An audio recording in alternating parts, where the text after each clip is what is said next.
So you have studied the Spanish language. Perhaps you're studying it right now and you've spent enough time on it such that you have a firm understanding of all the grammatical structures. You have a solid vocabulary. You can read it, perhaps you can write it, and do all the exercises in the world on paper. Yet, when you go to communicate with someone else, when you open your mouth to speak, the words do not flow. Super frustrating, right? And oh, by the way, you are not alone. This happens to virtually everyone. I'm convinced 95% of the people that spend cycles, a decent amount of time studying the language, never achieve any level of speaking fluency. And I believe there is a reason for that, a very clear and simple reason for that. And it's all about how you frame the act of speaking. So, framing the act of speaking, what do I mean by that? I think of speaking as a skill, something very different than the knowledge required to learn the language. So, if we're frustrated and we're not able to speak, the very typical response is more study, right? This is what got you there. This is what helped you learn the language, right? So you just put in more reps. It's a mistake because the problem you have with speaking is not because you don't know the language. You do know the language. And if you don't and you continue to learn it, it's still not going to help you speak. Why? Because speaking is something different. It's a different animal. It's a skill that requires a different way to master it. You master skills through training. You do training over a longer period of time in very short and methodical intervals. That is how you gain mastery of a skill. And in this case, the skill I'm referring to is speaking. So assuming you're bought into this idea that these are two different things, which by the way they are, then you ask, okay, well then how do you train the act of speaking? How do you train this skill associated with speaking? It's really simple. It's like every other skill that requires mastery. You practice. What does practice look like?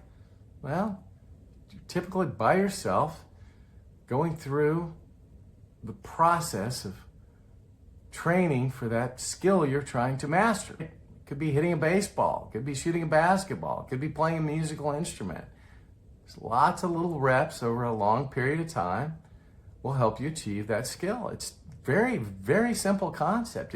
But it's shocking that no one thinks of it like this when it comes to language learning, because they fundamentally miss the idea that speaking is something different than knowledge acquisition. It's a skill. What do we mean by speaking practice? Well, pretty much like it sounds. We're practicing the skill of speaking. And how do we do that? I think of it in two phases. It starts with what I call translation practice.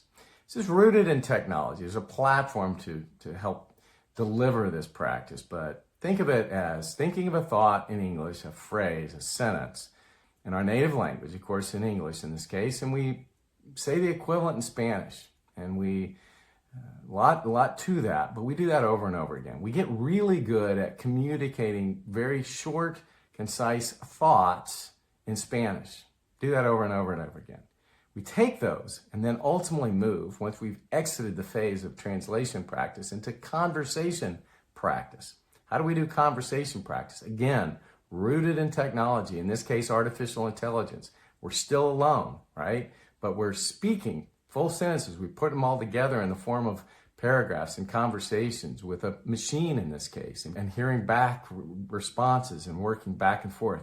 Practice. We're practicing translations. We're practicing conversations, ultimately preparing us for the act of speaking, the performance of speaking with others. And a couple words on practice, right? For practice to deliver results, to ultimately help you achieve the objective of mastering a skill, in this case, the skill of speaking, it's got to be sustainable. It's got to be something you look forward to doing and that you can do on a daily basis in our busy schedules. And this forms the basis of what I call the Calisthenics method. This is a methodology I created for my own purposes and gaining fluency.